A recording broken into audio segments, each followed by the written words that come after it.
د الله نبی فرمایي کله چې کچالي سن اخوري بیا به مسجد ته په دغه خوله باندې نه راځي، خوله به صفا کې، بدبو به ختمې، بلکې مسجد ته نږدې ټیم وخت کې دا سیز مخوره. لکه د الله نبی به کچالي سن خوسه کې چې په کم خوراک کې پیاز شامل شوی نبی علیه السلام هغه هم نه خوړلې. حضرت کم صحابي چې د هغې په عشق کې هغه نه خوړو، نبی علیه السلام ورته ویل تی په ځان باندې مه حرامو، په زور تی مه پرېږده، بلکې زه دې وجې نه خورم زما خواله فرشتې راځي او فرشتې چې راځي زه غواړم دا چې زما د خولې نه بدبو لاړه نه شي. نو په دې حدیث کې د لیسن نه من نه ده راغلي چې تاسو لیسن مه خورئ او د لیسن پرېښوده واجب دي، بلکې کچا لیسن مه خوره چې د خولې نه بدبو نه ځي. باقي خوراک کې پوښ شي هغې کې هېڅ کراهیت نشته. مسله سمجھ میں آیا؟ ایوه. دلیل نمبر 3 عن مخنب بن سليم رضي الله تعالى عنه قال كنا وقوفا عند النبي صلى الله عليه وسلم بعرفة فقال يا أيها الناس إن على كل أهل بيت في كل عام وزهية وعتيرة. سنن ابن ماجه صفحه 226 باب الأضاحية هي واجبة أم لا. سنن النسائی جلد نمبر 2 صفحه نمبر 188 کتاب الفرع والعتیرہ. مخنب بن سلیم رضی اللہ تعالی عنہ روایت کے رسول اللہ علیہ السلام منگ تو فرمائل منگ پا عرفات کیو د نبی علیہ السلام سا اے خلقو پا ہر کور والاو بان پا ہر کال کی قربانی و عتیرہ چی دا واجب دا. قربانی خود تاسو پی جنائی عتیرہ سے شیدے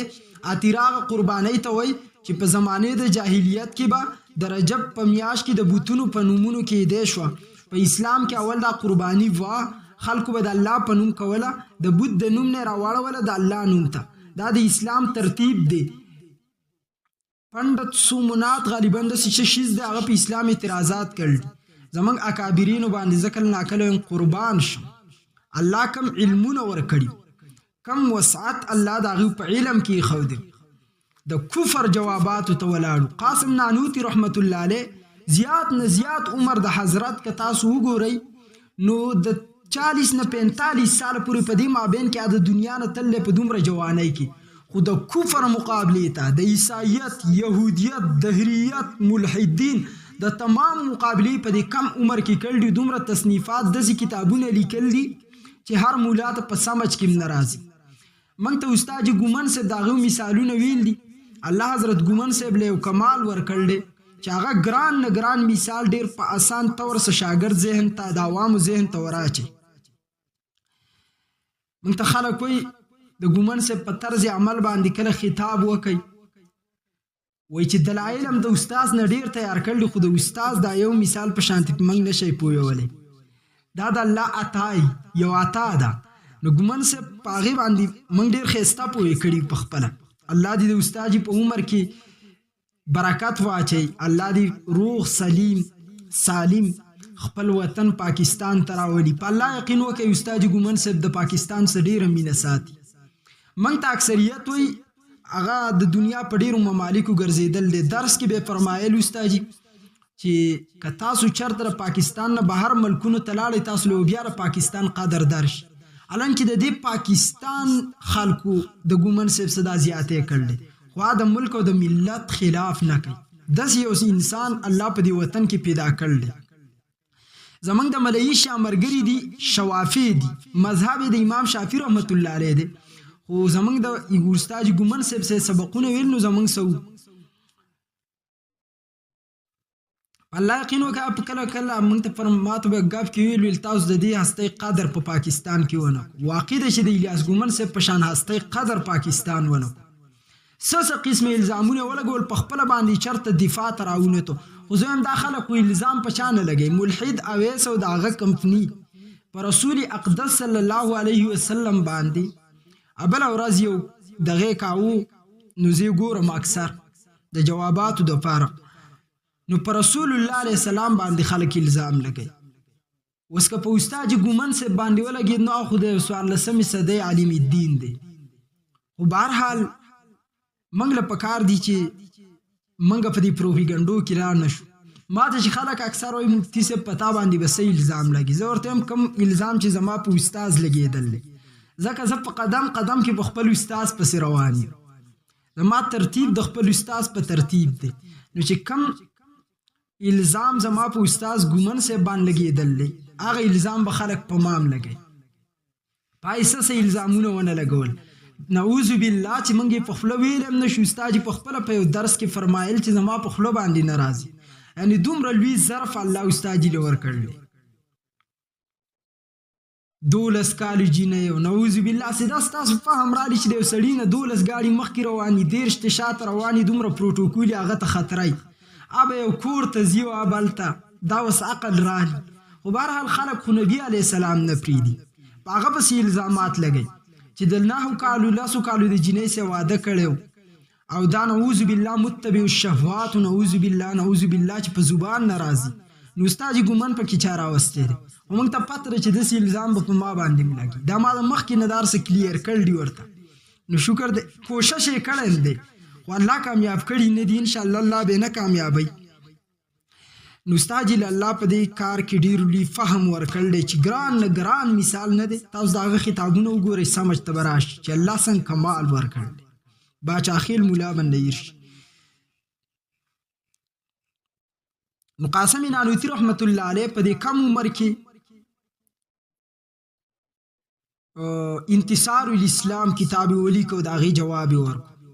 چې ډاکټر ته پته ده چې مریض لزدا ډاکټر سوزل ولې یو مریض لزل یو مریض یو ډاکټر لزی کنه نو ډاکټر سے باول یو قسم دوايي بیا بل لسم زل دس دوايي ورکې چې د بیماری ورس الله ختمه کی دغه شان کې الله خود پیغمبر علی السلام د الله نماینده اخو د ټولو نه ښه ډاکټر دی نو هغه پیږي چې امت به په دې طریقه راړي کله دا شی بیا منسوخ شي دا ورل راشي نو په اخیره کې یو پرفیکټ د ډاکټر د دوايي په شانته شی ورته ورکې نبی علی السلام قاسم نانوتی رحمت الله علیه پاغه کې ډیر خسته جوابونه کړل دي ځان ته پیدا کې انتصار الاسلام ما زه خپل باندې حقیقت کې نشته او ما د شیخ الحدیث او تفسیر شیخ سرفرازان صدر صاحب د کتابونو نه داغي ډیر حواله جات راایستي د نوماته پته لګیدل لکه چرته را کتاب میلاو شو زبم پیدا دروغ نشویل چې نشته راسه بهرحال رازق پرې مسلې ته وس چې عتیره دا څنګه منسوخ شو او فرع ده یو عتیره ده امام ابو عبدالرحمن احمد بن شعیب بن علی النسائی رحمه الله وفات 303 هجری حدیث مبارک نقل کړي ابي هريره رضی الله تعالی عنه چې قال نهى رسول الله عن الفرع والعتیره د الله نبی منع وکړه چې صحابه فرع قربانی او عتیره قربانی تاسو مکوئ وس دا فرع قربانی څه شه ده او عتیره قربانی څه ده علامه جلال الدین عبدالرحمن بن ابي بکر السیوطی الشافعی وفات 911 هجری حدیث شرح کی نقل کئی فرمائے قوله لا فرع بفتین هو اول ما تلدوه الناقه فرع آغا قربانی وا چې اول ځل به اوخی کم بچه پیدا شو فکانو یذبحونه لآلهتهم نو دی کافرو با د بوتانو په نوم باندې دغه قربانی کاو فنهی الرجل عنه خلق د دین د الله نبی منع کړو ولا عتیره څه شه ده نو شاتون تصبح فی رجب دا هغه بیزاوه چیلېوه چې په رجب کې به خلکو قربانی کوله قیل ویلی شوي کان الفرع والعتیره فی الجاهلیت دا د جاهلیت په دور کې به خلکو دا کارونه کول فرع قربانی او عتیره به کوله وتفعلهم المسلمون فی اول الاسلام د اسلام په اوله کې د الله نبی صحابه کرام د سیک دم نه راړول حکمت سے کار چلاو نو په اوله کې خلکو دا کوله خو د بوتانو په نوم نه کوله څنګه چې کافرو د بوتانو په نوم کوله صحابه کرامو به چې کله کوله د الله جل جلاله په نوم به کوله ثم نسخ بیا دا منسوخ شو دا عتیره او فرع دا دوانه منسوخي شوی دي زهر الرباع على سنن النسائی للجلال الدین السیوطی وفات 911 جلد 2 صفحه 188 کې دارا نقل کړل یو اعتراض واوري د مخنب بن سلیم چې کم په سنن ابن ماجه کې روایت ده په دې خلک اعتراض کوي چې دا روایت معلل حضرت مخنب بن سلیم کله دا موقوفا بیانې کله مرفوعا بیانې جواب واوري د اصول حدیث قاعده ده ک یو راوی په یو وخت کې حدیث بیان کې مرفوع یعنی نبی علی السلام ته ورسي په دویم وخت کې موقوف بیان کې په صحابي باندې اکتفا وکي فقها محدثین په نظر راجح دار چې حدیث باندې به مرفوع حکم لګي وجه دا ده چې دا زیادت د ثقه او زیادت د ثقه مقبول دي زیادت د ثقه مقبول دي یعنی هر وخت کې خو یو سړی دا نشي ویلی چې نبی علی السلام بیان کړي کله فتوا ورکړي صحابه کرام لکه د طلاق په باره کې ابن عباس په باره کې خلک وایي چې هغه روایت کړل چې 3 طلاق په یو ځګین کې یو دی او زر طلاق په یو ځګین کې یو دی ورکه خپلې ښځې ته د نر بچیه اول خپلې ښځې ته ورکه بیا عوام غریبانان پرېږده ټول خلک هم تباه او برباد کړو سلور امامان چې تاسو اورئ چې سلور مذهب دي په مسأله کې اختلاف کوي هغوی په طلاقو کې اختلاف نه دی کړی ته راوتلي قوم دې تباه او برباد کړو نه قلارېږي د قوم نه دویم په تراوو کې اختلاف نه کوي تا به کې اختلاف شروع لږ د الله نه ویرېږي اجماعي مسایل دي سلور باندې امامان پې متفق دي او د اجماع نه بدل لار ومن یتبع غیر سبیل المؤمنین نوله ما تولى ونسله جهنم جهنمي لار ده هغه ابن عباس رضی الله په خپله فتوا ورکوي چې درې دې په یو ځګین کې ورکړو طلاق وشو او دی راپاسې نو جي درې په یو ځګین کې نه کېږي زر په یو ځګین کې نه کېږي واجب د ده نه یو سل څپېړې پورته کړو چې کله د باندې راپورټ وکړو هلته به د پولیس په مخ کې ده ته زما نه یوه څپېړه پورته کړو چې ولې دا په یو ځګین کې سلو طلاقو ته یو وایي زه سلو څپېړو ته یوه وایم کیا بات کله وایي په غصه کې طلاق نه کېږي جی ها پلان کې فرمایل دي پلان کې شیخ صاحب شیخان نن سبا ماشاءالله زیات شوي ریړۍ ته به ولاړې شیخ به باتروم ته به ناست شیخ بهرحال چېرته چا ښځې ته دا ویلي چې جي نه وي یو تپړه مې ووخه او د خندان ورته شین شوی 3 طلاق 10 طلاق 20 طلاق خندا کې څوک طلاق ورکوي طلاق ورکوي په غصه کې که نه او میری جان میری پیار میری دل کا راز چل تجھی 3 طلاق کبھی ایسا دیکھا ہے قوم پر لعنت دے بس امام ابو زکریہ یحیی بن شرف نبی رحم الله وفات 676 هجری فرما دا بعضې خلکو په علاج باندې الله باچاخیل مولا ډېر ښه پوهه کړل دا موږ یو ځګین کې وو هلته زه چا بولی وم یو کس زما د ضد د وجې نه ډېر خلک د ضد د وجې ګمراه کېږي که نه شیطان د ضد د وجې زما د ضد د وجې نه وایي صحابو کې دا کارو زه پار یو پسې ځم دا او دا ما ورته ویل چل جي پار یو پسې ځه د دې خلکو مسله دا ده چې ښځې ته د 100 طلاق په یو ځګین کې ورکړو یو حسابېږي تا ته 97 ماف ته صرف 3 په دې ځګین کې واچوه چې زه ومنم چې ته د دې خلکو ام منې زموږ ام منې ایسته ته خوله زیاړه وتښتېده د دې خلکو علاج زده کوي ښه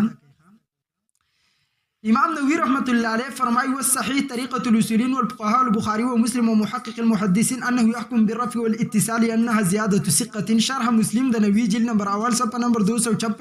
282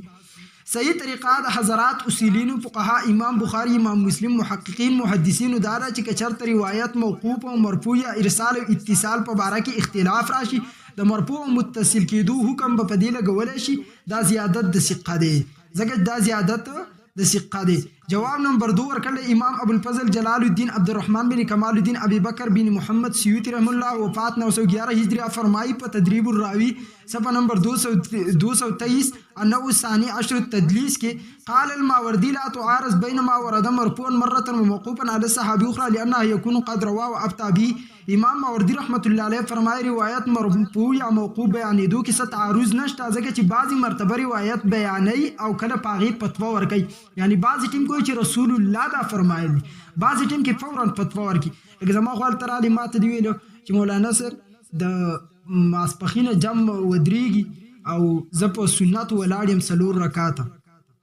سنت کوم او زما 2 رکات زه به څه وکړم نو زه تا ته فتوا څه درکړم ډایرکټ فتوا درکړم چې 2 رکاته وکړه 4 به بعد کې وکړي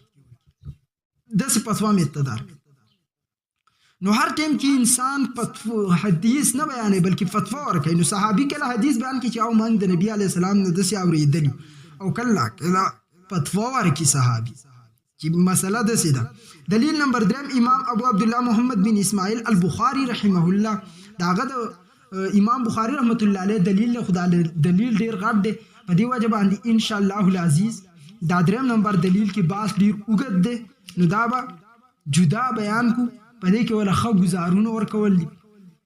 یاد ساتئ د قربانۍ کورس الحمدلله چې دا زموږ 3م کال دی چې موږ یې کوو صرف په پښتنو کې